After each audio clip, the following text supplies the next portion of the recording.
The spark plug initiates combustion so that you get the energy out of the fuel, not the spark. This, you're creating a combustion accelerant, and you're getting additional energy out of the fuel because of the combustion accelerant. Chris Ekman, University of Idaho, I want to say 2008, did an experiment. It's a capillary tube with high-speed film. And we had discussed earlier that the flame propagation rate of gasoline is 41.5 centimeters per second. If you were to buy bottled hydrogen, stable hydrogen, used for, whatever, and you did that same test, then you would find that it burns at 212 centimeters per second, much faster than gasoline. Chris Ekman did a test where he electrolyzed water, and the gases were immediately fed into the capillary tube, ignited, and then recorded with high-speed film.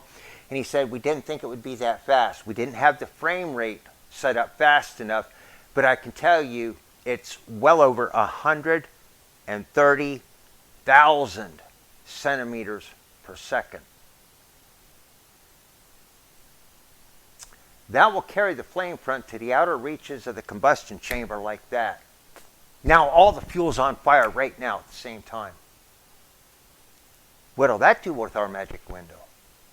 And even in the presence of exhaust gas recirculation or water vapor injection, a combustion accelerant will offset the losses in that magic window advantage while still retaining the gains from the expansion medium being beefed up. And I can tell you from experience, playing with a lot of HHO systems in the past, the best gains that we got were on engines that had factory EGR. One last note on that. Ozone injection and HHO are not compatible. Add ozone, works great. Or add HHO, works great. But when you add both, they seem to cancel each other out. Because they're both ionic radicals, and I think the ionic radicals bond with the ionic radicals, and they're married having kids before they even get to the combustion chamber. So one or the other seemed to work well, but combining the both never did well. Are there any questions on the expansion medium? I have a question. You're putting a vacuum on your cap. Is the air replaced, or does it actually stay? Very, very good question. You only want to do that if you have a vented cap. This particular distributor cap has a vent. And if you have a cap with no vent, then you put a vacuum inside. Electricity travels freely in a vacuum. You will build up carbon tracks from the terminal down the side of the distributor cap to the metal distributor.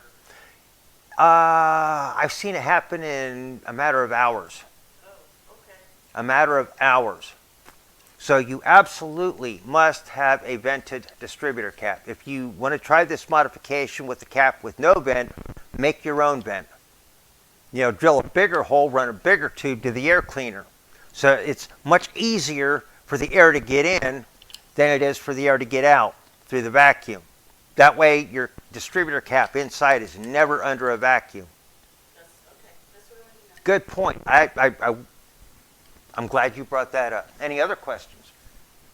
If you have the means to actually adjust ignition timing, like an HP tuner, Diablo, Or distributor, yeah. or twisted distributor, some means of adjusting ignition timing, then you would tune it like you would any other tuning process where you're just targeting peak performance. The thing about HHO is the rock bottom type systems, they're either on or off. They're either making HHO or they're not. It's a relay activation. And a good HHO system, you're going to have output controlled to try to, at idle, you're barely making any gas at all. And then at cruise, you're making more. And then when you pounce the throttle, it's full boogie. And so you have an air to fuel to HHO ratio. And the plumbing and all the rest of it should work out to where the lag time is reduced. Yeah. You know, I mean, like you were saying, if you're just pumping it into the air cleaner, it could sit there and build up, and when you pounce the throttle, there's a big gulp of HHO gas. Should be distributed like real close to the throttle body so that that reduces that lag time. The shorter hose is the better hose, so on and so. But that, I mean, that easily could be a full week-long course just on HHO. And I'm aware that there's some pulse width modulators out there. The ones that I've seen, you turn a knob, and if you're targeting 15 amps, they will stay at 15 amps, and they won't budge. But that doesn't do anything for your air-to-fuel to HHO ratio. Necessarily represent how many liters are coming out. Right. I mean, if you're an over-the-road rig and you're driving through Kansas all the time on a flat surface and you set that, you're going to see incredible gains. So for cruising, I mean, HHO, because of the fixed output's pretty much fine and can be tuned in. But yeah, I guess, you know, there's still some bugs to be worked out in technology. We've worked out a lot, and we have what we call the Ombre. It's spelled HHOMBRE. Ombre. It's an HHO controller. It does pulse width modulation. It looks at load and engine RPM so that you do get an air to fuel to HHO ratio. We do a couple of other things to increase the radicals. All right. I don't really want to go into it for the training class, but the quality of the gas. We did testing on the X-Prize Sonata, doing the brute force system where we just tried to get that sweet spot for cruise. As you had just mentioned, it was drawing 8 amps. That's where we got the best response. Once I started doing just a rudimentary PWM system where I tied it into the TPS to get some kind of, you know, output versus load, that PWM, whenever you're applying that voltage potential across the plates, it's separating the water into hydrogen and oxygen gas, but then it's holding them to the plates like magnets. So the little bubbles that are forming can't go anywhere. They're like fridge magnets. But on the low side, pulse width modulation is you turn it on, turn it off, turn it on, turn it off. And duty cycle is how long is it on versus how long is it off.